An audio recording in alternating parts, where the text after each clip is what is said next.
Good morning. आप सभी को हम अपने YouTube चैनल बीना एकेडमी पे स्वागत करते हैं। काफ़ी खुशी मिला कि हमारे पुराने वीडियो को आप लोगों ने काफ़ी प्यार दिया, सपोर्ट किया। तो आज आप लोगों के सामने जो है हम उसी से रिलेटेड, सौर मंडल से ही रिलेटेड कुछ महत्वपूर्ण प्रश्न लेके आए हैं जो MCQ से रिलेटेड होगा। आज हम इस टॉपिक पे चलने से पहले आपको बता दें कि जो लोग अगर वह वीडियो नहीं देखे होंगे, जाके आप उस वीडियो को देख लीजिएगा। हमारे इस वीडियो के डिस्क्रिप्शन में उसका लिंक मिल जाएगा, वहाँ जाके चेक कर लीजिएगा कि उसका जो क्वेश्चंस बना हुआ है, जितने भी क्वेश्चंस आज हम आपके सामने लेके आए हुए हैं, सारे क्वेश्चंस उसी से रिलेटेड होंगे। तो जाके उस वीडियो को एक बार चेक कर लीजिएगा और आपसे उम्मीद करते हैं कि आज भी आप वही प्यार और स्नेह मेरे साथ बनाए रखिएगा। और हम आशा करते हैं कि आपका अगर सपोर्ट रहा तो आपको बहुत आगे तक लेके भी जाएंगे और सारी चीज़ें आपको एक एक करके बताएंगे। तो चलते हैं हम अपने टॉपिक की तरफ। आज का जो टॉपिक है हमारा ज्योग्राफी, सौर मंडल से रिलेटेड जो प्रश्न है MCQ से रिलेटेड, उसी पे आते हैं, चर्चा करते हैं। यहाँ देखेंगे सबसे पहला जो हमारा क्वेश्चन आ रहा है आज, ये हमारा सबसे पहला क्वेश्चन है, सौर प्रणाली की खोज किसने की थी। यहां देख लीजिए, जो पहला क्वेश्चन है, सौर प्रणाली की खोज किसने की थी। तो आपका यहां ऑप्शन खुल के आ रहा होगा। पहला है गैलीलियो, दूसरा है JL वेयर्ड, तीसरा कोपरनिकस और चौथा है केपलर। तो यहां पे जो आप बात करेंगे कि सौर प्रणाली की जो खोज की गई थी वह हमारे कोपरनिकस महोदय के द्वारा की गई थी। यानी कि इस प्रश्न का जो आंसर हो जाएगा वह आपका C नंबर आंसर हो जाएगा। सौर प्रणाली की खोज किनके द्वारा की गई थी, तो जो ये 3 नंबर आपका यानी कि C नंबर जो आंसर होगा, ये कोपरनिकस महोदय के द्वारा की गई थी। चलते हम अपने अगले प्रश्न की तरफ। हमारा जो अगला प्रश्न होगा ये है, सूर्य के चारों ओर घूमने वाले खगोलीय पिंड को क्या कहते हैं। तो जो लोग जो है हमारे पुराने वीडियो को देखे होंगे, यानी कि जो इसके पहले वाले वीडियो को देखे होंगे, उनको ये पता होगा कि वहाँ खगोलीय पिंड जो होते हैं वह क्या कहलाते हैं और उनका काम क्या होता है, वह कैसे वर्क करते हैं। तो यहाँ पे आ गया कि सूर्य के चारों ओर घूमने वाले खगोलीय पिंड, यानी कि वहाँ पे जो है हम आपके पूरे फिगर के साथ आपको बताए हुए थे कि जो हमारा सौर मंडल है उसमें सूर्य के चारों तरफ जो चीज़ें घूमती हैं उसको क्या कहते हैं, कौन से ग्रह घूमते हैं, कौन से ग्रह का क्या स्थान होता है, कहाँ पे होते हैं, कौन सबसे बड़े होते हैं, ये सारी चीज़ें वहाँ पे हम आपको बताए हुए थे। यहाँ पे फिर भी देख लेते हैं कि सूर्य के चारों ओर घूमने वाले खगोलीय पिंड क्या कहलाते हैं। यानी कि जैसे हम आपको उस दिन बताए हुए थे, जो हमारा सौर मंडल होता है, ये जो हमारे सौर मंडल होता है, इसका जो सबसे केंद्र में होता है वह सूर्य होता है। और सूर्य जो होता है यही हमारे सौर मंडल का मुखिया भी कहलाता है, ये भी आपको बताए हुए थे उस वीडियो में। यहाँ पे जो है हमारा कि अब ये सूर्य के चारों ओर जो हमारे खगोलीय पिंड घूमते हैं, इस खगोलीय पिंड को क्या कहते हैं, ये चीज यहाँ पे पूछा गया है क्वेश्चन में। यहाँ ऑप्शन की तरफ रुख करते हैं। पहला जो ऑप्शन है ये आपका ग्रह है, दूसरा उपग्रह है, तीसरा जो है क्षुद्र ग्रह है और जो आपका चौथा है ये पुंसल तारा है। यहां पे आपका जो आंसर होगा ये आपका A नंबर आंसर होगा, यानी कि ग्रह होगा। अब आपको ये पता भी होगा कि जो हमारा सौर मंडल है उसमें 8 ग्रह होते हैं, जो सभी के सभी जो है सूर्य के चारों तरफ क्या करते हैं, घूमते रहते हैं। तो यहां पे सीधी से आंसर क्या निकल के आएगी कि सूर्य के चारों ओर घूमने वाले खगोलीय पिंड को क्या कहते हैं, ग्रह कहते हैं। समझ में आ गया। चलते हैं अपने अगले क्वेश्चन की तरफ। जो हमारा अगला क्वेश्चन है ये कह रहा है कि किसी ग्रह के चारों ओर परिक्रमा करने वाले छोटे आकाशीय पिंड को क्या कहते हैं। यानी कि अब यहां पे जो क्वेश्चन है ये है, पिछला जो आपका क्वेश्चन था 2 नंबर, एक बार फिर से आपको यहां लेके आए। यहां पे क्वेश्चन था कि सूर्य के चारों ओर घूमने वाले खगोलीय पिंड को क्या कहते हैं। तो हमारा जो आंसर निकल के आया था, क्या निकल के आया था, ग्रह निकल के आया था। लेकिन यहां पे अब जो अगला क्वेश्चन आपका आया, ये क्वेश्चन है कि अब ग्रह के चारों ओर जो परिक्रमण करते हैं, यानी कि जो छोटे आकाशीय पिंड जो है आपका परिक्रमण करते हैं, उसको क्या कहते हैं। तो यहां पे जो आपका, अब मान लीजिए जैसे ये हमारा सौर मंडल माने थे, यहां पे मान लीजिए हमारा सूर्य था, सपोज कर लीजिए ये आपका सूर्य हो गया। तो सूर्य के चारों तरफ सपोज कर लीजिए कि ये जो पृथ्वी है एक तरह का ग्रह है, पृथ्वी, इसको पृथ्वी मान लीजिए। तो जो ये सूर्य के चारों तरफ जो है आपका ये ग्रह पृथ्वी जो है ये आपका क्या कर रहा है, घूम रहा है।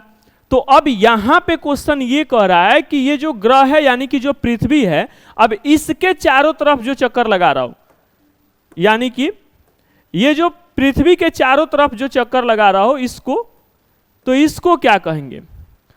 तो यहां पे जो है मान लीजिए कि चंद्रमा है जो कि आपके पृथ्वी के चारों तरफ क्या कर रहा है, चक्कर लगा रहा है। तो जो ये पृथ्वी के चारों तरफ चक्कर लगाता है उसको हम लोग यहां पे क्या कहते हैं, तो उपग्रह कहते हैं। इसका जो आंसर निकल के आ जाएगा इस क्वेश्चन का, उसका आंसर क्या हो जाएगा, उपग्रह हो जाएगा। अगला जो हमारा क्वेश्चन है इसके तरफ बढ़ते हैं। यहां पे है कि ग्रहों की गति का नियम किसके द्वारा प्रतिपादित किया गया था। जैसे अभी हम लोग पीछे वाले क्वेश्चन में अपना देखे थे कि सौर मंडल में जो है ग्रह चारों तरफ सूर्य के घूमते रहते हैं, तो यहां पे अब यही पूछ रहा है कि जो उसका गति होता है, घूमने का जो गति होता है, उस गति को जो है किनके द्वारा प्रतिपादित किया गया था। तो यहां पे आपका कुछ ऑप्शंस है। ए नंबर न्यूटन है, 2 नंबर जो है केपलर है, 3 नंबर जो है कोपरनिकस है और 4 नंबर जो है वह गैलीलियो है। तो यहां पे आपको बताना है कि ये जो ग्रहों की गति का नियम है वह किनके द्वारा प्रतिपादित किया गया था। तो आप यहां पे देखेंगे न्यूटन, तो न्यूटन जो है यहां होगा नहीं। 2 नंबर जो इसका आंसर होगा केपलर, वह केपलर महोदय के द्वारा जो है ग्रहों की गति का क्या किया गया था, नियम का प्रतिपादित किया गया था।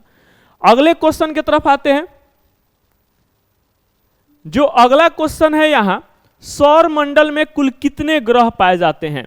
तो ये क्वेश्चन तो काफी इजी है, ये पिछले क्लास में भी आपको बताया गया था कि जो सौर मंडल होते हैं उसमें कुल कितने ग्रह होते हैं। और अभी जो है हम क्लास शुरू जब किए तो इस टाइम भी आपको बताया कि जो सौर मंडल है इसमें कितने ग्रह होते हैं। तो इसमें जो ग्रह की संख्या होती है वह टोटल ग्रह की संख्या कितनी होती है, 8 होती है। आगे भी इस पे हम चर्चा करने वाले हैं, इसके साइज के बारे में बताने वाले हैं कि सबसे बड़ा कौन होता है, उससे बाद कौन होता है, उसके बाद मतलब कि उसका जो है अवरोही आरोही क्रम भी हम आपको बताने वाले हैं। आगे क्वेश्चन में ये चीज आपको मिलेगा। तो यहां पे जो क्वेश्चन था केवल ये था कि सौर मंडल में कुल कितने ग्रह होते हैं। तो जो सौर मंडल में हमारे ग्रहों की संख्या होती है वह कितनी होती है, यहां 8 हो जाएगी। अगला जो क्वेश्चन है, सूर्य से बढ़ती दूरी के अनुसार ग्रहों का निम्न में से कौन सा क्रम सही है। यानी कि सूर्य जो है ये सबसे केंद्र में माना जाता है। तो यहां सूर्य से पूछ रहा है कि सूर्य से बढ़ती दूरी, यानी कि इधर की तरफ जो दूरी अगर बढ़ते जाए तो इसमें जो है ग्रहों का निम्न में से कौन सा क्रम जो है आपका क्या है, सही है, ये आपका क्वेश्चन पूछा गया है। तो यहां देखिएगा पहला पूछ रहा है बुध, शुक्र, पृथ्वी और मंगल। दूसरा जो आपका ऑप्शन है बुध है, पृथ्वी है, मंगल है, शुक्र है। तीसरा है बुध, मंगल, पृथ्वी और शुक्र। चौथा है बुध, मंगल, शुक्र और पृथ्वी। तो अब यहां पे आपको देखना यह है कि सूर्य से जैसे जैसे दूरी बढ़ता है तो कौन सा ग्रह आते जाते हैं। मतलब कि मान लीजिए सबसे पहले जो है सूर्य का जो सबसे निकट जो ग्रह होता है उसको आपको पता है कि किसको कहते हैं, तो वह बुध को कहते हैं। किसको कहते हैं, बुध को। तो अब ये क्वेश्चन पूछ रहा है कि जैसे जैसे आपका दूरी बढ़ता है तो आगे जो है कौन से ग्रह आते जाते हैं। जैसे सूर्य के सबसे समीप कौन आ गया, बुध आ गया। अब बुध के बाद जो है कौन सा ग्रह आ जाएंगे, ये क्वेश्चन पूछ रहा। फिर उसके बाद जो है कौन सा ग्रह आएंगे, ये क्वेश्चन पूछ रहा है। तो यहां पे इसका आपको क्या करना है, सिंपल सा क्रम बता देना है कि कौन सा क्रम उसके बाद आने वाला है। तो यहां पे जो हमारा क्रम निकल के आएगा, आपको पता है कि सूर्य के सबसे पहले कौन है, सूर्य के सबसे समीप कौन है, तो बुध है। पहले यहां देखिएगा, अगर ऐसे खोजिएगा तो इसमें जो है सूर्य चारों ऑप्शन में पहला ऑप्शन क्या है, बुध ही है। तो ऐसे नहीं निकाल सकते। अब आपको ये क्रम पता, अब मान लीजिए कि एक आपको पता है कि सूर्य के सबसे बगल में कौन आता है, तो बुध आता है। अब एक चीज और यहां देख लीजिए, जैसे यहां पे आपको फिगर पे दिखा दे, हम एक बार आपको वापस लेके चलते हैं। देखिए आपको फिगर से दिखा देते हैं। यहां पे हमारा फिगर आ गया। अब यहां देखिए सूर्य था हमारा, तो हमने क्या बताया अभी कि आपके सूर्य से सबसे समीप जो ग्रह था उस ग्रह का नाम क्या था, यहां मरकरी, यानी कि क्या है, बुध है। बस सिंपल सा समझ लेना था। ये पिछले क्लास में ही बताए थे, जो लोग हमारे पिछले वीडियो को देखे होंगे वह ये चीजें को समझ गए होंगे कि सूर्य के सबसे समीप कौन होते हैं।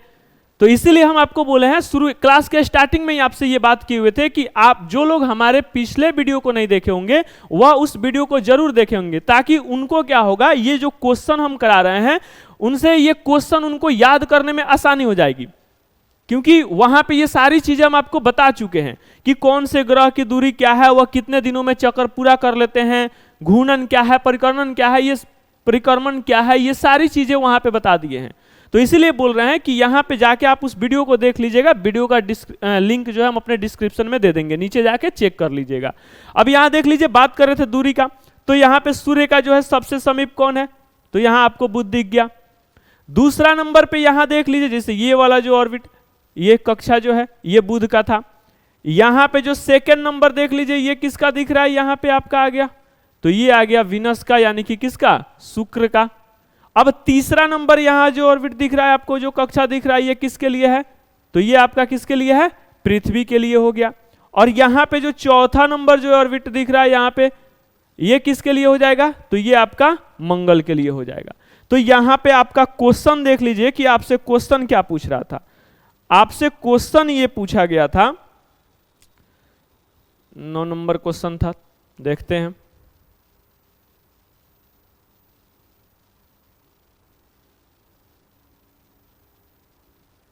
सॉरी, 6 नंबर क्वेश्चन था, यहां आ गए अपने 6 नंबर क्वेश्चन पे।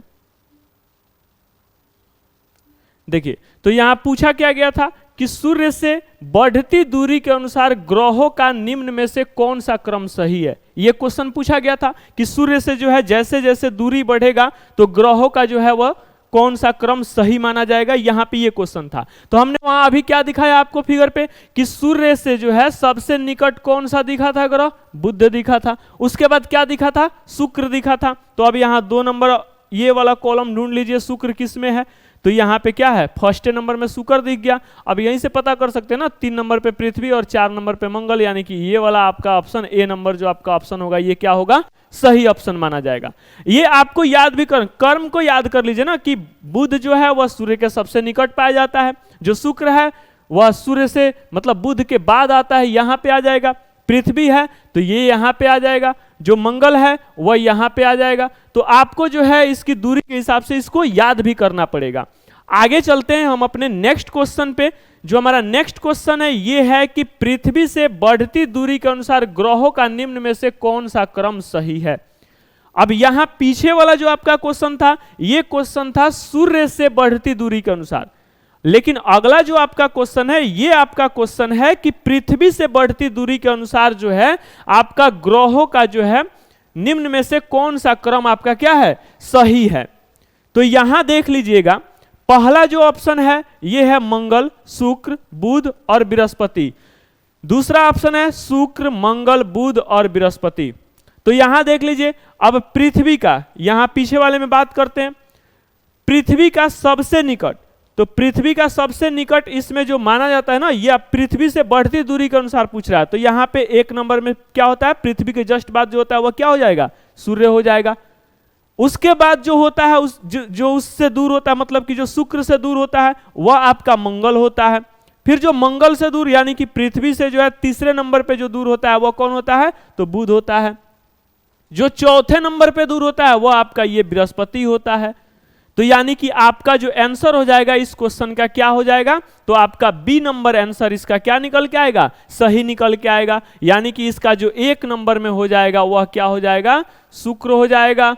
जो 2 नंबर इसका क्रम होगा ये आपका क्या हो जाएगा, तो ये आपका मंगल हो जाएगा। जो 3 नंबर निकल के आएगा ये आपका निकलेगा बुध, और जो 4 नंबर निकल के आएगा ये आपका निकल के आ जाएगा बृहस्पति। यानी कि ये बी नंबर जो आपका ऑप्शन निकल के आएगा इस क्वेश्चन का, 7 नंबर जो आपका क्वेश्चन है इसका बी नंबर जो आंसर होगा वह निकल के क्या आएगा, तो ये बी नंबर आंसर जो इसका सही निकल के आएगा। उम्मीद करते हैं आपको ये सारी चीजें समझ में आ रहा होगा। मिलते हैं हम अपने नेक्स्ट क्वेश्चन की तरफ। हमारा जो नेक्स्ट क्वेश्चन है ये कह रहा है कि आकार के अनुसार जो है सौर मंडल के ग्रहों का अवरोही क्रम निकालना है। यानी कि साइज के अनुसार जो है अपने सौर मंडल का जो ग्रहों का अवरोही क्रम में निकालना है।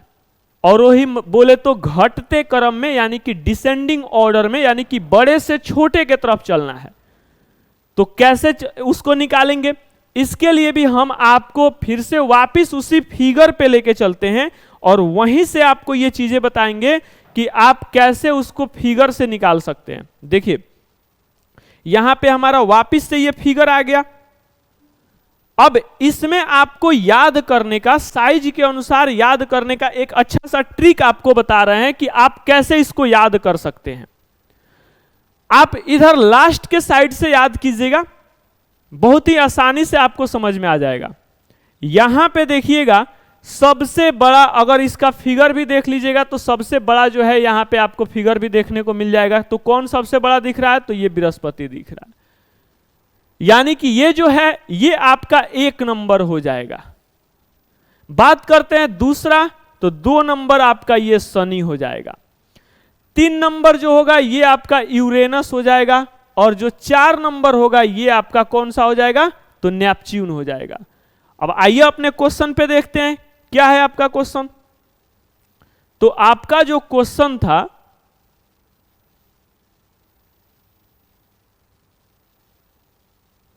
क्वेश्चन ये था कि आकार के अनुसार सौर मंडल का जो है ग्रहों का अवरोही क्रम में जो है क्या करना था, सजाना था। तो हमने आपको 1 नंबर में अभी क्या बताया, वहां 1 नंबर में हमने बृहस्पति बताया। तो यहां चारों ऑप्शन जो आपका निकल के आ रहा है वह चारों के चारों ऑप्शन में क्या है, 1 नंबर में बृहस्पति ही है। तो जब चारों ऑप्शन में 1 नंबर में बृहस्पति है तो फिर यहां निकालना कठिन। फिर हमने 2 नंबर भी वहां बताया कि 2 नंबर में क्या है, तो 2 नंबर में शनि था। तो चारों ऑप्शन में यहां पे क्या आपको देखने को मिल गया, शनि देखने को मिल गया। तो इससे भी क्लियर नहीं हुआ। फिर हमने वहां पे आपको 3 नंबर में क्या बताया, तो 3 नंबर में आपको हमने यहां पे क्या बताया था, अरुण या वरुण, क्या बताया था, कौन सा ऑप्शन हमने बताया, तो जो 3 नंबर में हमने ऑप्शन बताया था ये अरुण बताया था, और 4 नंबर में जो बताया था वह क्या बताया था, वरुण बताया था। और फिर पीछे अभी आपको ये बतेबे किए थे कि ये कैसे चारों ये होते हैं। तो पीछे जो आपको बताए थे ये पृथ्वी बताए थे, शुक्र बताए थे, मंगल बताए थे, और फिर क्या बताए थे, बुध बताए थे।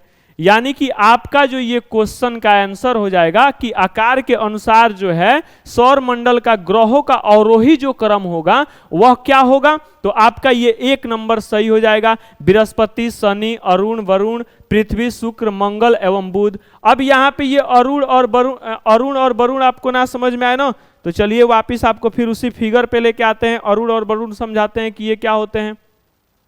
देखिए यहां हमारा फिगर वापिस आ गया यहां।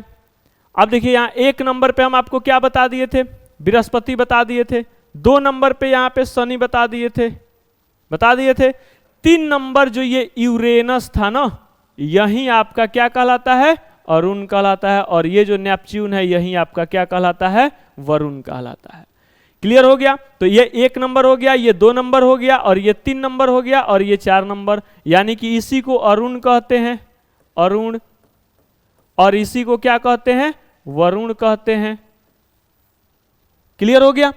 अब चौथा नंबर वो बता दिए थे। 5वां नंबर की बात किए थे तो 5 नंबर आपका कौन बता दिए थे, पृथ्वी बता दिए थे। फिर आपका 6 नंबर जो बताए थे वह शुक्र बता दिए थे। 7 नंबर आपका मंगल बता दिए थे, और 8 नंबर जो है क्या बता दिए थे, तो बुध बता दिए थे। क्लियर हो गया आपको। तो ये फिगर से आप समझिए, बहुत ही आसानी से समझ में आएगा। सिंपल याद रखना है कि इधर से 4 जो आपको दिख रहा होगा, बृहस्पति, शनि, यूरेनस और नेपच्यून, इधर से 1 नंबर, 2 नंबर, 3 और 4 नंबर पे बढ़ते चले जाइए, यानी कि 1 हो जाएगा, ये 2 हो जाएगा, ये 3 हो जाएगा, ये 4 हो जाएगा। यहां पे ये ऑर्डर थोड़ा सा गड़बड़ हो जाता है, लेकिन परेशान नहीं होना है। इसका जो ये फिगर आपको दिख रहा है ना, इस फिगर के साइज से भी आप पता कर सकते हैं कि कौन बड़ा होता है कौन छोटा होता है। ये याद करने का आसान ट्रिक होता है। ऐसे याद कीजिएगा तो हो सकता है दूरी के अनुसार उसको याद करना पड़ेगा, लेकिन इसके फिगर से याद कर लीजिए। बृहस्पति जो होता है वह 1 नंबर पे आता है, 2 नंबर पे शनि आता है, 3 नंबर पे यूरेनस आता है, 4 नंबर पे नेपच्यून आता है। बात करते हैं इधर 5 नंबर पे, तो 5 नंबर जो है पृथ्वी आता है, 6 नंबर जो है आपका शुक्र आता है, 7 नंबर जो है आपका मंगल आता है, 8 नंबर जो आपका आता है ये बुध आता है। तो आपको ये क्वेश्चन समझ में आ गया। देखिए यहां पे जो क्वेश्चन था, क्वेश्चन भी हमारा था ये कि आकार के अनुसार सौर मंडल के ग्रहों का अवरोही क्रम बताना था। तो हमने ये बता दिया कि 1 number Brihaspati, 2 number Shani, 3 number में अरुण, 4 नंबर में वरुण, 5 नंबर पृथ्वी, फिर शुक्र, फिर मंगल और फिर बुध आएगा। चलते हैं अपने अगले क्वेश्चन की तरफ। जो अगला क्वेश्चन है, निम्नलिखित में से कौन सा सौर मंडल का भाग यहां पे नहीं है। अब पहले आपको ये आंसर निकालने से पहले आपको ये चीजें पता होना चाहिए कि सौर मंडल में कौन कौन से चीज आते हैं। तो जो लोग, फिर से बोल रहे हैं कि जो लोग ये सौर मंडल वाला क्लास नहीं देखे होंगे वो लोग जाके उस वीडियो को जरूर देख लीजिए, ताकि जो है अब आपको यहाँ क्वेश्चन ये याद करने का जरूरत ही नहीं पड़ता अगर आपने वह वीडियो देखा होता। यहां पे सिंपल देख लीजिए कि सौर मंडल में क्या आते हैं। तो क्षुद्र ग्रह आपके आते ही हैं, निश्चित है, उस दिन भी बताए थे। दूसरा यहां धूमकेतु भी आते हैं, और ग्रह तो 100% आएंगे, क्योंकि उसी टाइम से हम लोग ये बात कर रहे हैं कि जो सौर मंडल होते हैं सूर्य के चारों तरफ जो है ग्रह जो है क्या करते रहते हैं, परिक्रमण करते रहते हैं, घूमते रहते हैं। तो ये 3 तो ऐसे ही गलत हो गया। बचा क्या, निहारिका। निहारिका जो है ये आपका क्वेश्चन बचा, ऑप्शन बचा। तो यानी कि 100% ये है कि आपका निहारिका जो है ये क्या हो जाएगा, सही हो जाएगा। लेकिन सही हो जाएगा, लेकिन अब बात करते हैं निहारिका होता क्या है। तो निहारी हम लोग इंग्लिश में नेबुला बोलते हैं। क्या बोलते हैं, नेबुला बोलते हैं। और हमने उस दिन क्लास के सबसे लास्ट में आपको यह बताया था कि नेबुला किसको कहते हैं। यानी कि आप यहां पे निहारिका बोलिए या नेबुला बोलिए, बात एक ही है। तो अब नेबुला बोलते किसको है, तो नेबुला कहते हैं कि जो गैसों से बने बादल होते हैं, यानी कि जो गैसों का बादल बना होता है ना, उसी को हम लोग क्या कहते हैं, यहाँ पे नेबुला कहते हैं। तो ये जो नेबुला होते हैं ये आपके यहाँ पे सौर मंडल के भाग नहीं होते हैं। दूसरा जो हमारा था यहाँ पे अगला, ये आंसर यानी कि निकल जाएगा निहारिका, इसका आंसर हो जाएगा। बाकी ये 3 जो ऑप्शन है ये आपके सौर मंडल के भाग होते हैं। अगला जो हमारा क्वेश्चन है, अगले क्वेश्चन की तरफ आ गए। सूर्य के चारों ओर चक्कर लगाते ग्रहों का वेग, यानी कि यहां पे हो जाएगा लगाते। सूर्य के चारों ओर चक्कर लगाते ग्रहों का वेग पूछ रहा है। यहां पे आपका फिल इन द ब्लैंक्स है कि जो सूर्य के चारों ओर अगर चक्कर लगाते हैं ग्रह तो उनका वेग क्या होता है। तो यहां पे ऑप्शन दिया हुआ है नियत रहता है, मतलब कि बराबर रहता है, ना कम होता है ना ही ज्यादा होता है, एकदम इक्वल रहता है। दूसरा क्वेश्चन ऑप्शन दिया है अधिकतम होता है जब सूर्य के समीप होता है। कहने का मतलब ये कि जब कोई ग्रह है अगर सूर्य के पास आता है, मतलब यहाँ पैरेलल पे आता है, जिसे घूमते हुए जब सूर्य के पास आता है, सबसे जब नजदीक आता है, तो अधिकतम होता है जब सूर्य के समीप होता है। ये दूसरा नंबर है। फिर कह रहा है अधिकतम होता है जब सूर्य से दूर होता है, मतलब कोई ग्रह है तो क्या उसका जो आपका वेग होता है वह सूर्य से दूर जाने पे अधिक होता है कि नजदीक आने पे अधिक होता है। ये दोनों ऑप्शन कह रहा है। तीसरा है कुछ नहीं कहा जा सकता है, मतलब कि जो चौथा ऑप्शन है वह कह रहा है कि ये तीनों में से कोई नहीं है, मतलब कि कुछ हम कह नहीं सकते हैं कि तीनों में से कौन सा सही होगा। तो यहां पे जो आपका आंसर निकल के आएगा, वैसे आप फिगर पढ़े होंगे या सौरमंडल जो पढ़े होंगे, थोड़ा आप बताइए तो इसका आंसर क्या होगा। इसका आंसर जो होगा वह बी नंबर निकल के आएगा कि अधिकतम होता है जब सूर्य के समीप होता है। यानी कि जब कोई ग्रह जो है वह चक्कर लगाते समय जब सूर्य के क्या आता है, समीप आता है, तो उसका जो वेग होता है वह क्या होता है, सबसे अधिक होता है। यानी कि जैसे ही कोई ग्रह आपके सूर्य के समीप आता है तो सूर्य के समीप आते ही उसका जो वेग होता है वह क्या हो जाता है, सबसे अधिक हो जाता है, सबसे अधिक हो जाता है। तो ये आपका बी नंबर जो आंसर निकल के आएगा, ये बी नंबर आपका क्या हो जाएगा, सही हो जाएगा कि जब सूर्य के समीप होता है कोई ग्रह तो उसका वेग जो होता है वह सबसे क्या हो जाता है, अधिक हो जाता है। इसलिए यहाँ पे जो आपका आंसर निकल के आएगा वह बी नंबर आंसर निकल के आएगा। अगले क्वेश्चन की तरफ आ गए, अंतरिक्ष में कुल कितने तारामंडल है। यहां पे जो आपका क्वेश्चन निकल के आया है कि अंतरिक्ष में कुल कितने तारामंडल है, इसका जवाब देना है कि आपके पूरे जो अंतरिक्ष है उसमें तारामंडल की संख्या जो है वह कितनी है, ये आपका यहां पे क्वेश्चन है। तो आपको देखना है यहाँ तारामंडल की जो संख्या है, हम बता दें कि ये 88 है, यानी कि इस क्वेश्चन का आंसर जो आपका निकल के आएगा वह बी नंबर निकल के आएगा। यानी कि जो तारामंडल की कुल संख्या है आपके अंतरिक्ष में, ये पूरे अंतरिक्ष में जो तारामंडल की संख्या है वह 88 है। अगला क्वेश्चन जो हमारा आएगा यहाँ पूछ रहा है, निक्स ओलंपिया कोलंबस पर्वत किस ग्रह पे स्थित है। यानी कि एक निक्स ओलंपिया कोलंबस जो पर्वत का नाम है, ये आपका पूछ रहा है कि किस ग्रह पे स्थित है, कौन से ग्रह पे जो है ये आपका स्थित है, ये पूछ रहा है। तो पहला नंबर यहाँ पे जो है ये ऑप्शन दिया है बुध, दूसरा दिया है शुक्र, तीसरा दिया है पृथ्वी और चौथा दिया है मंगल। तो ये अब आपको बताना है कि ये सबसे जो है आपका ये जो निक्स ओलंपिया कोलंबस पर्वत है वह किस ग्रह पे स्थित है। तो वैसे इसका आंसर तो निकल के आएगा मंगल, कि ये जो आपका निक्स ओलंपिया कोलंबस पर्वत है ये आपका मंगल ग्रह पे उपस्थित है। कहाँ उपस्थित है, मंगल ग्रह पे। और यहाँ पे एक आपको बताते चले हम कि जो ये पीछे वाला क्वेश्चन था ना आपका, अंतरिक्ष में तारामंडल की संख्या कितनी है, तो हमने कितना बताया था, तो तारामंडल की जो सब टोटल संख्या बताया था वह कितना बता दिया था, हमने 88 बताया था। अब यहाँ पे जो है सबसे छोटी अगर तारामंडल की बात करें तो त्रिशंकु होती है। त्रिशंकु जो है वह सबसे छोटी तारामंडल है। सबसे छोटा तारामंडल का नाम क्या है, तो त्रिशंकु है। और जो सबसे बड़ा तारामंडल का नाम है वह ब्राउन, सबसे छोटी ये त्रिशंकु हो गया, जिसको हम लोग इंग्लिश में क्रक्स भी बोलते हैं। क्या बोलते हैं, क्रक्स, CRUX, क्रक्स। और ई हो गया आपका जो बड़ी है वह ब्राउन ड्वार्फ होता है, ब्राउन ड्वार्फ। ये सबसे बड़ी तारामंडल हो गया और ये आपका सबसे छोटी तारामंडल हो गया। इसको याद कर लीजिए कि सबसे अगर पूछे कि सबसे छोटी तारामंडल का नाम क्या है तो त्रिशंकु है, सबसे बड़ी तारामंडल का नाम क्या है तो ब्राउन ड्वार्फ इसका जो है तारामंडल का नाम है। अगला जो क्वेश्चन की बात कर रहे थे कि निक्स ओलंपिया कोलंबस जो है आपका किस पर्वत जो है वह किस ग्रह पे स्थित है, तो हमने इसका आंसर आपको बता दिया किस ग्रह पे स्थित है, तो ये आपका मंगल ग्रह पे स्थित है। अगला जो हमारा क्वेश्चन है ये बात करते हैं कि पार्थिव ग्रहों की संख्या कितनी है। अब पार्थिव ग्रह क्या होते हैं इसको समझने के लिए आपको जो है वापस उस फिगर पे जाना होगा। तो हमने जो है वहां पे आपको पिछले क्लास में, हालांकि ये क्वेश्चन हमने कराया होगा कि जो पार्थिव ग्रह है, भले ये नाम हम नहीं बताए थे उस क्वेश्चन में, वहां पे इस क्वेश्चन का नाम हम बताए थे, शायद आंतरिक ग्रह का नाम बताए थे। क्या नाम बताए थे, आंतरिक,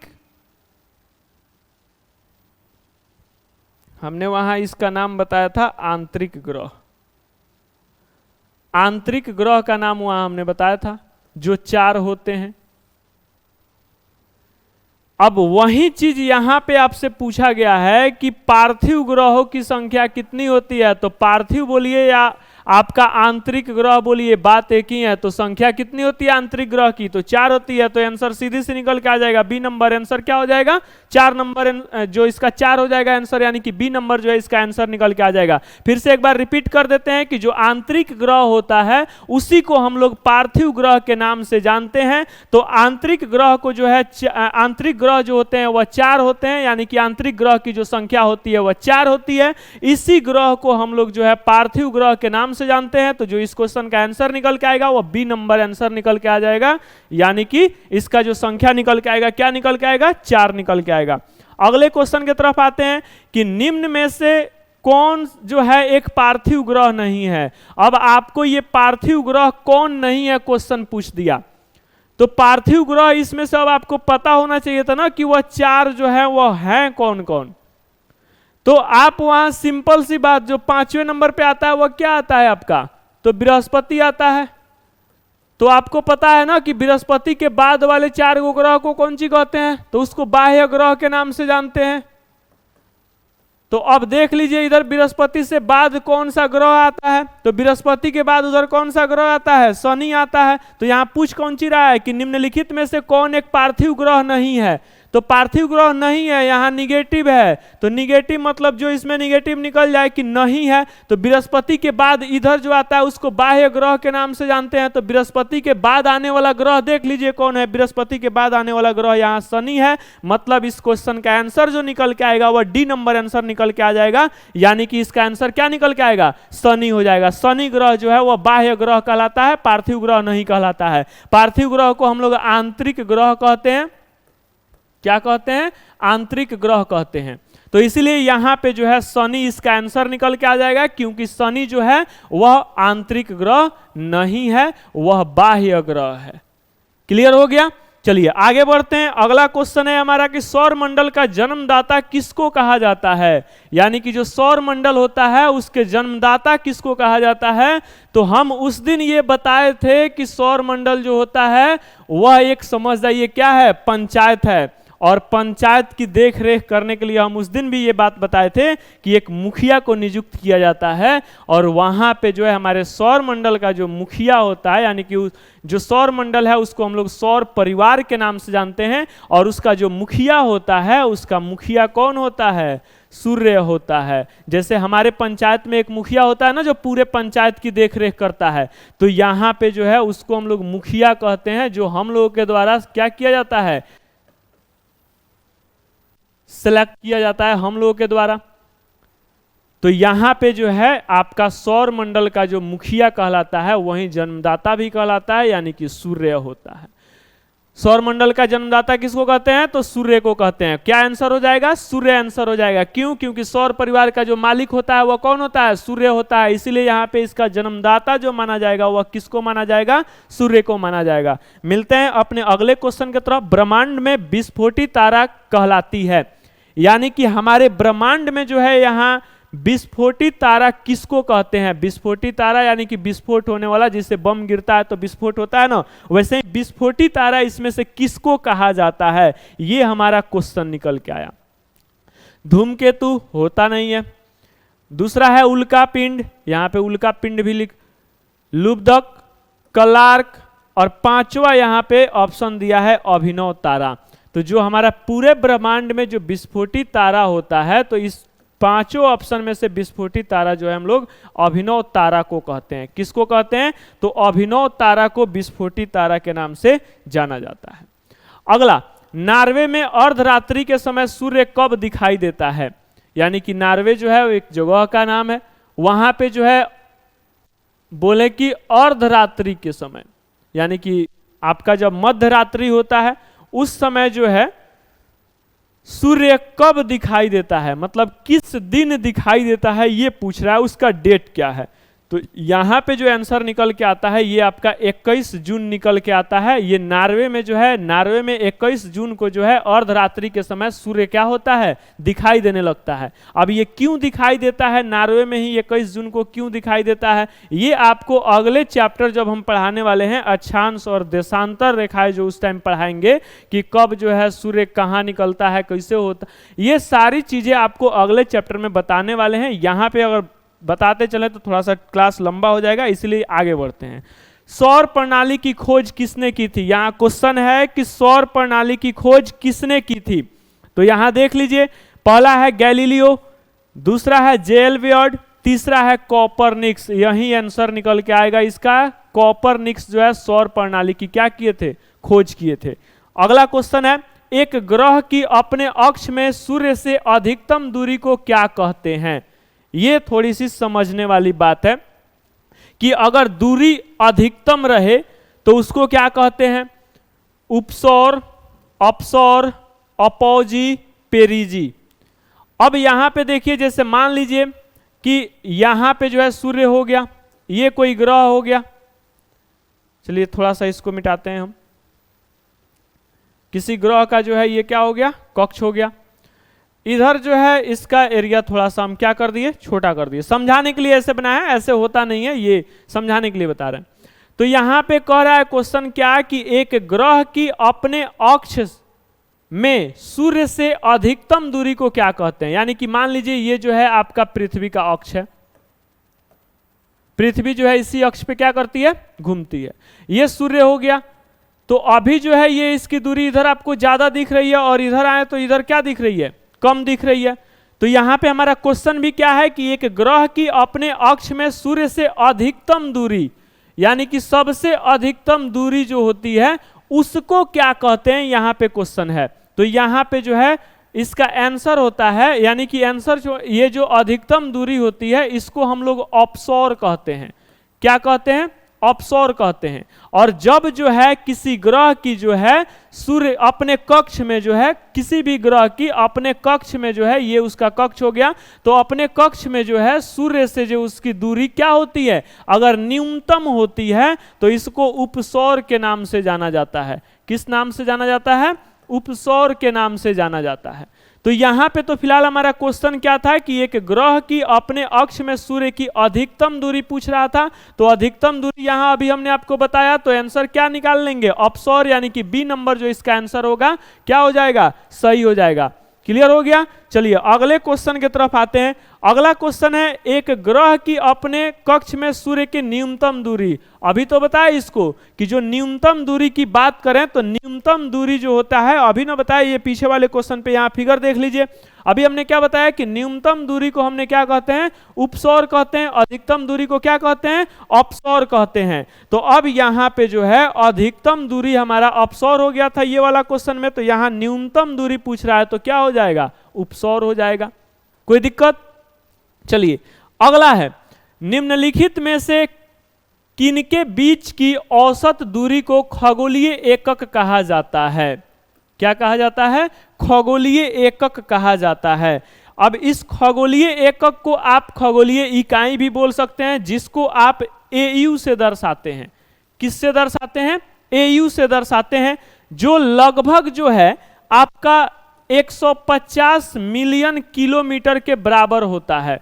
कितने मीटर के बराबर, कितने किलोमीटर के बराबर, तो 150 मिलियन किलोमीटर के बराबर होता है। इस चीज को याद कर लीजिएगा कि जो खगोलीय एकक होता है, मतलब कि जो खगोलीय एकक होता है उसको हम लोग खगोलीय इकाई भी बोलते हैं, और यहाँ पे इसको एयू के द्वारा दर्शाया जाता है, जो लगभग जो है 150 मतलब 150 मिलियन किलोमीटर के बराबर होता है। तो यहाँ क्वेश्चन पूछ रहा है कि निम्नलिखित में से किनके बीच की औसत दूरी को खगोलीय इकाई कहते हैं, यानी कि खगोलीय एकक कहते हैं। ये आपका क्वेश्चन है। तो यहाँ पे देखिए, पृथ्वी तथा सूर्य, पृथ्वी तथा चंद्रमा, बृहस्पति तथा सूर्य और प्लूटो तथा सूर्य।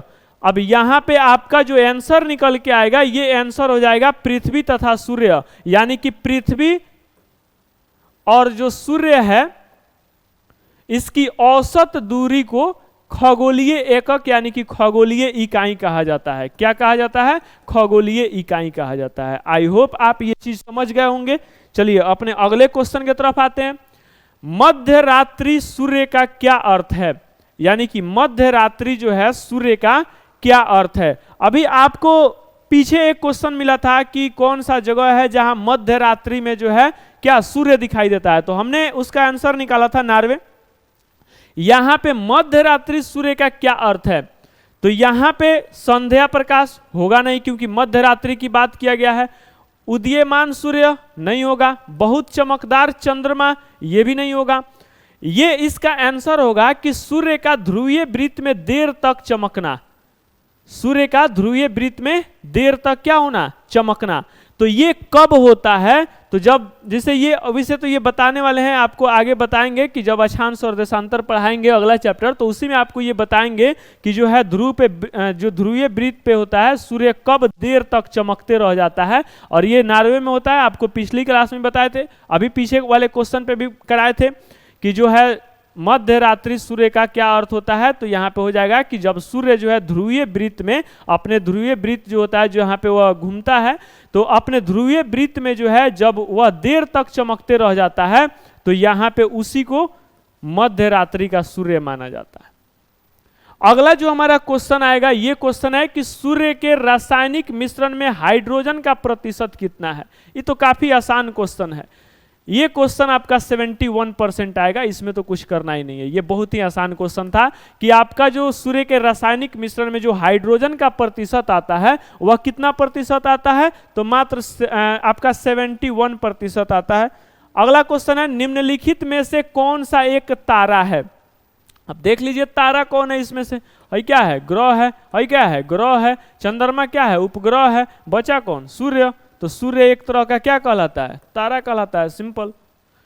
अगला क्वेश्चन है, सौर पृष्ठ पर लगभग कितना तापमान होता है। यह भी काफी आसान क्वेश्चन है जी, 6000 सेल्सियस होता है। इसका आंसर जो हो जाएगा क्या हो जाएगा, सी नंबर आंसर होगा। अगला क्वेश्चन पे आते हैं, सूर्य की सतह पर हाइड्रोजन के अलावा दूसरा कौन सा तत्व बहुतायता से पाया जाता है। यानी कि सूर्य की सतह पे जो हाइड्रोजन होता है वह तो हमने अभी जान लिया कि 71% होता है, लेकिन उसके साथ साथ और कौन सा जो है यहाँ पे तत्व पाया जाता है, बहुतायता से पाया जाता है। तो यहाँ पे आंसर जो निकल के आएगा वह हीलियम होता है। सूर्य जो नाइट्रोजन के हाइड्रोजन के साथ साथ जो है आपका हीलियम भी होता है, इसमें बहुतायता से पाया जाता है। अगले क्वेश्चन पे आते हैं, सूर्य प्रकाश धरती तक पहुंचने में कितना मिनट लेता है। यह आपको पिछले क्लास में बताए थे, लगभग 8 मिनट। कितना, लगभग 8 मिनट आपको समय लेता है।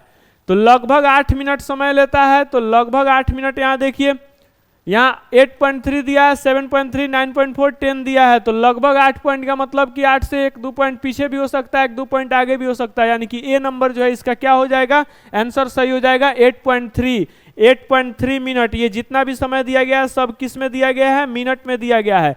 तो यहाँ पे जो इसका आंसर निकल के आएगा, क्या निकल के आएगा, 8.3, यानी कि ए नंबर इसका आंसर हो जाएगा। सूर्य के सबसे पास कौन सा ग्रह है। अब देखिए यहाँ क्वेश्चन पूछ दिया ना कि सूर्य के सबसे पास, सबसे नजदीक कौन सा ग्रह है। ये उसी टाइम से हम लोग देखते आ रहे हैं, पढ़ते आ रहे हैं कि सूर्य से सबसे नजदीक, यहाँ पे सबसे नजदीक कौन सा ग्रह है। तो कौन सा ग्रह है, यहाँ पे बुध होता है। उसी टाइम आपको फिगर में भी दिखा के बताए थे कि सूर्य के जो है सबसे समीप कौन सा ग्रह पाया जाता है। तो सबसे समीप कौन सा ग्रह पाया जाता है, बुध पाया जाता है। अगला क्वेश्चन, कौन सा ग्रह सूर्य की परिक्रमा 88 दिनों में पूरा करता है। अब देखिए ये भी क्वेश्चन आपको पिछले क्लास में करा चुके हैं, यहाँ पे कराने की आवश्यकता नहीं, 88 दिनों में पूरा करता है। तो अभी हमने क्या बताया कि जो सबसे समीप पाया जाता है, तो सबसे समीप कौन पाया जाता है, तो सबसे समीप यहाँ पे बुध पाया जाता है। तो जब बुध पाया जाता है तो इसका मतलब साफ है कि 88 दिन, यानी कि सबसे कम समय में परिक्रमण भी कौन करेगा, तो बुध ही करेगा। यानी कि बुध का जो एक परिक्रमण पूरा करने में जो समय लगता है वह कितने दिनों का लगता है, तो 88 दिनों का समय लगता है। इस क्वेश्चन का आंसर जो निकल के आ जाएगा वह आपका ए नंबर सही हो जाएगा, बुध इसका सही आंसर हो जाएगा। बुध को एक परिक्रमण करने में, यह सूर्य के चारों तरफ एक परिक्रमण करने में कितना समय लगता है, 88 दिनों का समय लगता है। अगला क्वेश्चन है, किस ग्रह में चंद्रमा की तरह कलाएं होती हैं। देखिए क्वेश्चन आ गया कि किस ग्रह में चंद्रमा की तरह सारी कलाएं पाई जाती है। यानी कि कोई आप इसमें से एक ग्रह का नाम बताइए जिसमें चंद्रमा की तरह सारी कलाएं जो है वह पाई जाती हैं। तो इसका भी आंसर आपका बुध ही हो जाएगा कि चंद्रमा जो है, इसमें आपका ग्रह जो है चंद्रमा की तरह सारी कलाएं पाई जाती है। तो सारी कलाएं पाई जाने वाला जो ग्रह होता है वह कौन सा होता है, बुध होता है। यानी कि चंद्रमा की तरह ही जो है सब कुछ इसका बुध के पास भी सब चीज होता है। अगला, निम्नलिखित में से कौन से ग्रहों के चारों ओर घूमने वाले उपग्रह नहीं है। यानी कि इसमें से कौन से ऐसे ग्रह हैं जिनके चारों ओर घूमने वाले उपग्रह नहीं पाए जाते हैं। पहला देख लीजिए, पहला मंगल तथा शुक्र दिया है। अब बताइए आप इसमें से कौन से ग्रह के चारों तरफ जो है उपग्रह जो है घूमने वाले नहीं पाए जाते हैं। आप यहां बताइएगा, मंगल तथा शुक्र, इनके पास जो है आपका क्या मिल जाता है, उपग्रह घूमने के लिए मिल जाता है। बुध तथा शुक्र जो है इसके पास जो है नहीं पाया जाता है। क्या नहीं पाया जाता है, तो इसका अपना कोई उपग्रह नहीं होता है। बुध और शुक्र के पास अपना कोई भी उपग्रह नहीं पाया जाता है, इसके पास अपनी कोई उपग्रह नहीं होती है। इसीलिए जो है इसका आंसर जो निकल के आएगा कि निम्नलिखित में से कौन से ग्रहों के चारों ओर घूमने वाला उपग्रह नहीं पाया जाता है, तो इसका जो आंसर निकल के आएगा बुध तथा शुक्र निकल के आएगा, क्योंकि बुध और शुक्र के पास अपना कोई उपग्रह नहीं पाया जाता है, इसीलिए जो है इसका आंसर क्या निकल के आएगा, बुध तथा शुक्र। अगला क्वेश्चन है, निम्नलिखित में से कौन सा ग्रह सूर्य का चक्कर सबसे कम समय में लगाता है। देखिए ना, ये तो अभी पीछे ही दिया था ना जी कि सबसे कम समय में कौन सा ग्रह है जो सूर्य के चारों तरफ परिक्रमण पूरा कर लेता है, बताइए, कमेंट कीजिए जल्दी। तो इसका जो ए नंबर आंसर हो जाएगा वह क्या हो जाएगा, बुध हो जाएगा। सबसे कम समय लगाता है, कितना दिन लगाता है, तो अभी बताए थे 88 दिन लगाता है। कितना दिन लगाता है, 88 दिन लगाता है। तो इसका मतलब इसका आंसर क्या निकलेगा, 32 का आंसर जो निकल के आएगा वह क्या निकल के आएगा, ए नंबर, यानी कि बुध जो है सबसे कम समय लगाता है।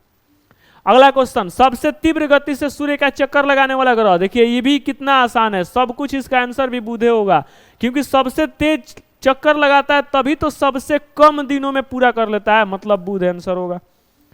निम्नलिखित में से किस ग्रह की परिक्रमण गति, अरे वही क्वेश्चन को फिर से घुमा दिया, फिर से, निम्नलिखित में से किस ग्रह की परिक्रमण गति जो है सबसे अधिक पाई जाती है, उसी क्वेश्चन को फिर से घुमा दिया है। क्या हो जाएगा आंसर, बुध आंसर हो जाएगा। निम्नलिखित में से किस ग्रह का अक्षीय झुकाव सबसे अधिक है, अक्षीय जो इसका, अब आपको कौन से ग्रह इसमें से जो है जिसका अक्षीय झुकाव जो है आपका क्या पाया जाता है, सबसे अधिक पाया जाता है। तो जो सबसे अधिक अक्षीय ग्रह आपका है इसमें, अब आपको इसमें देखना है कि सबसे जो है किसका अक्षीय झुकाव सबसे अधिक है, तो इसका भी आंसर जो है बुध ही है कि इसका अक्षीय झुकाव क्या है, सबसे अधिक पाया जाता है। सौर मंडल का कौन सा ग्रह लगभग पृथ्वी जितना बड़ा है। अब देखिए ये उस दिन भी बताया गया था, उस वाले आपको क्लास में बताए थे कि पृथ्वी की बहन किसको कहते हैं, इस टाइप से पृथ्वी का जुड़वा ग्रह किसको कहते हैं, इस टाइप से आपको क्वेश्चन कराए हुए थे। तो यहाँ पे वही पूछ रहा है कि सौर मंडल का कौन सा ग्रह जो है लगभग पृथ्वी जितना बड़ा है, मतलब कि पृथ्वी के जितना ही कौन सा ग्रह जो है वह बड़ा है। तो यहाँ पे आपका पृथ्वी के जितना बड़ा कौन सा ग्रह है, तो विनस है, यानी कि शुक्र है। अगला क्वेश्चन, निम्नलिखित में से किस ग्रह को पृथ्वी का बहन कहा जाता है। लीजिए ना, फिर वही क्वेश्चन आ गया, उस दिन वाला क्वेश्चन फिर से आ गया, कौन से ग्रह को पृथ्वी का बहन कहा जाता है। तो अभी यहाँ देखिए ना, पृथ्वी के आकार का पृथ्वी जितना बड़ा किसको निकाले थे, शुक्र को। तो यहाँ पे निश्चित है कि आंसर जो हो जाएगा वह क्या हो जाएगा, शुक्र हो जाएगा, क्योंकि इसी को जो है पृथ्वी का क्या माना जाता है, बहन माना जाता है। क्यों माना जाता है, क्योंकि इसकी सारी चीजें, आकार वगैरह सब कुछ लगभग किसके जैसा देखने को मिलता है, तो पृथ्वी की तरह देखने को मिलता है, इसीलिए जो है इसको क्या कहते हैं, पृथ्वी की बहन भी कहते हैं। अगला क्वेश्चन, किस ग्रह को शाम का तारा, इवनिंग स्टार, देख लीजिए यहाँ इवनिंग स्टार किसको कहा जाता है। अब इवनिंग स्टार आपको देखना है यहाँ किसको कहते हैं। तो जो आपका यहाँ आंसर दिया है मंगल, शुक्र, पृथ्वी और बुध, अब आपको बताना है कि इसमें इवनिंग स्टार कौन है। तो इवनिंग स्टार मतलब सबसे चमकीला तारा कौन होता है, तो शुक्र होता है, मतलब कि सबसे चमकीला तारा को ही क्या कहते हैं, इवनिंग स्टार कहते हैं। मतलब कि ये थोड़ा सा जल्दी ही दिखाई देने लगता है आसमान में, और सबसे जो है चमकीला आपको दिखाई देता है, तो इसीलिए इसको क्या कहते हैं, इवनिंग स्टार के नाम से जानते हैं। आंसर जो होगा वह शुक्र निकल के आ जाएगा। सबसे चमकीला ग्रह, अभी बताया सबसे चमकीला ग्रह आपको क्या होता है, तो सबसे चमकीला ग्रह जो होता है अभी तो बताया कि शुक्र होता है पिछले क्वेश्चन में। सूर्य तथा पृथ्वी के निकटतम ग्रह क्रमशः कौन से हैं। अब बताइए, सूर्य तथा पृथ्वी के निकटतम ग्रह क्रमशः इसमें से कौन से हैं, यानी कि सबसे नजदीक ग्रह किसके किसके, सूर्य और पृथ्वी के सबसे नजदीक कौन है, निकालना कितना आसान। यहाँ पे सबसे बड़ा कौन बताए थे, बृहस्पति बताए थे। तो बृहस्पति के आगे अब इधर जाना ही नहीं है, क्योंकि पृथ्वी आता किधर है, इससे पहले ही आता है। तो बृहस्पति के बाद तो ये दोनों दिखने को मिलेगा नहीं आपको, बुध तथा शुक्र, शुक्र तथा बुध, बुध तथा मंगल, और बुध तथा बृहस्पति। अब यहाँ पे देखिएगा ये दोनों ऑप्शन आपको लग रहा होगा एक ही है, दोनों ऑप्शन एक ही नहीं है। यहाँ क्या पूछ रहा है कि पृथ्वी के निकटतम ग्रह क्रमशः कौन से है, मतलब सूर्य तथा पृथ्वी के, यानी कि सूर्य का निकटतम ग्रह कौन सा है यहाँ, तो बुध हो जाएगा, और पृथ्वी का निकटतम ग्रह कौन हो जाएगा, शुक्र हो जाएगा। ये उल्टा किया गया, तो ये उल्टा होने का मतलब हो गया कि सूर्य का, अगर इसको आप सही करेंगे तो सूर्य से नजदीक ये शुक्र हो गया, पृथ्वी से नजदीक बुध हो गया, तो ये तो गलती हो जाएगा ना। तो इसलिए इसका जो आंसर निकल के आएगा वह ए नंबर आंसर निकल के आएगा, बुध तथा शुक्र निकल के इसका आंसर आ जाएगा। अगला क्वेश्चन है यूरोपवासी किस ग्रह की पूजा देवी के रूप में करते हैं, यानी कि देवी के रूप में पूजा करने वाले ग्रह का नाम, कहाँ के लोग, तो यूरोपवासी, यूरोप के लोग जो है किस ग्रह को जो है पूजा करते हैं, किस रूप में, तो देवी के रूप में पूजा करते हैं। तो देखिए सबसे चमकीला ग्रह किसको बताए, किसको बताए जी, सबसे चमकीला ग्रह, सबसे चमकीला ग्रह कौन, तो अभी बताए पिछले क्लास में, पिछले क्वेश्चन में ही बताए थे, यहां पे क्या बताए थे, शुक्र बताए थे, सबसे चमकीला ग्रह क्या, शुक्र। तो यानी कि यही जो ग्रह है ना, जिसको यूरोपवासी यानी कि यूरोप के जो लोग हैं वह इसको देवी के रूप में पूजा करते हैं, किसके रूप में पूजा करते हैं, देवी के रूप में। अगला जो आपका क्वेश्चन है यह है सौर मंडल का सर्वाधिक गर्म ग्रह कौन सा है, सौर मंडल का सर्वाधिक गर्म ग्रह कौन सा है। देखिए तो सौर मंडल का सबसे सर्वाधिक यानी कि सबसे चमकीला, अबे कौन बताए थे सबके चमकीला, शुक्र बताए थे। तो सबसे ज्यादा चमकीला वह क्यों होता है, क्योंकि सबसे ज्यादा क्या होता है, गर्म होता है। तो आंसर क्या निकल के आएगा, शुक्र निकल के आएगा। कितना आसान आसान क्वेश्चन है, जो लोग उस चैप्टर को पढ़े होंगे ना, सौर मंडल जो चैप्टर पढ़ाया गया, जो लोग पढ़े होंगे उनको ये क्वेश्चन बनाने में कहीं कोई दिक्कत ही नहीं होगी। सारी क्वेश्चन आपको वहां कराया गया था, जो क्वेश्चन वहां नहीं कराए थे यहाँ पे हम डिस्क्राइब कर ही दे रहे हैं। जिससे अपसौर उपसौर वहां नहीं पढ़ाए थे, यहाँ आपको बता दिया अपसौर और उपसौर, अपसौर और उपसौर किसको कहते हैं। तो जो चीज वहां नहीं कराए थे यहाँ आपको बताते चल रहे हैं, और जो चीज वहां कराए थे इसलिए यहाँ केवल आंसर निकाल के आगे बढ़ जा रहे हैं। तो अब आपको ये चीजें समझना है बेहतरीन तरीके से। अब ये जो है प्रोसेस चलते रहना है, पहले चैप्टर कराएंगे फिर उसका आंसर क्वेश्चन लेके आएंगे, यानी कि पहले जो चैप्टर कराए रखेंगे उसी का क्वेश्चन कराएंगे फिर बाद में। तो यहाँ पे देखिए सर्वाधिक गर्म ग्रह पूछा, तो चमकीला ग्रह आपने याद कर लिया कि शुक्र को कहते हैं। तो आखिर वह सबसे ज्यादा चमकता क्यों है, सबसे ज्यादा चमकीला उसको माना क्यों जाता है, क्योंकि सबसे अधिक गर्म होता है। तो जब सबसे अधिक गर्म होता है इसलिए उसको सबसे अधिक क्या माना जाता है, चमकीला माना जाता है। इसलिए यहाँ पे जो आंसर निकल के आएगा, क्या निकल के आ जाएगा, शुक्र इसका आंसर निकल के आ जाएगा। समझ में आ गया। चलिए अगले क्वेश्चन की तरफ आते हैं। जो हमारा अगला नंबर क्वेश्चन है, पृथ्वी के सर्वाधिक निकट कौन सा ग्रह है, बताइए ना। ये शुरू से क्वेश्चन करते आ रहे हैं, पृथ्वी से सर्वाधिक निकट ग्रह कौन सा है। पहला शुक्र है, बुध है, मंगल है, बृहस्पति है। ये आप बताइए कि पृथ्वी के सर्वाधिक सबसे निकट ग्रह कौन सा पाया जाता है। तो सबसे निकट पृथ्वी का कौन पाया जाता है जी, पृथ्वी से सबसे निकट तो शुक्र पाया जाता है। उसी टाइम आपको बताए थे ये क्वेश्चन। चलिए अगला क्वेश्चन पे आते हैं। निम्नलिखित में से किस ग्रह को सुबह का तारा, मॉर्निंग स्टार, पहला था इवनिंग स्टार, क्या था, इवनिंग स्टार, तो किसको कहे थे, शुक्र को। लेकिन यहां आ गया क्या, यहां आ गया आपका मॉर्निंग स्टार, मॉर्निंग स्टार। अब यहां देखिए मॉर्निंग स्टार किसको कहते हैं, तो यहां पे देखिए मंगल, बृहस्पति, शुक्र, शनि। अच्छा अब बताइए, अभी पीछे आपको तुरंत बताए थे कि सबसे गर्म ग्रह कौन है, सबसे चमकीला ग्रह कौन है, शुक्र है। तो सबसे गर्म ग्रह था, सबसे चमकीला ग्रह था तो शुक्र था। तो ये इवनिंग में बताया आपको कि जल्दी दिखाई देने लगता है। अब बताइए, मान लीजिए कि आप कोई लोहा है, किसी लोहे को जो है, मान लीजिए दो लोहा आप ले लीजिए, एक कोई लोहे का रॉड ले लीजिए, क्या कीजिए, कोई लोहे का एक रॉड ले लीजिए और एक और रॉड ले लीजिए। रॉड नंबर ए इसको मान लीजिए और रॉड नंबर बी इसको मान लीजिए। रॉड ए और रॉड बी, यहां पे बी, ये इसको बी मान लीजिए। नीचे येलो पे येलो नहीं दिख रहा होगा, चलिए देखते हैं। इसको हम क्या मान लेते हैं, बी मान लेते हैं। अब इस वाले रॉड को आप जो है 60 मिनट यानी कि 1 घंटे तक क्या कीजिए, गर्म कीजिए। और इस वाले रॉड को जो है क्या कर लीजिए, मुश्किल से 5 से 10 मिनट गर्म कर लीजिए।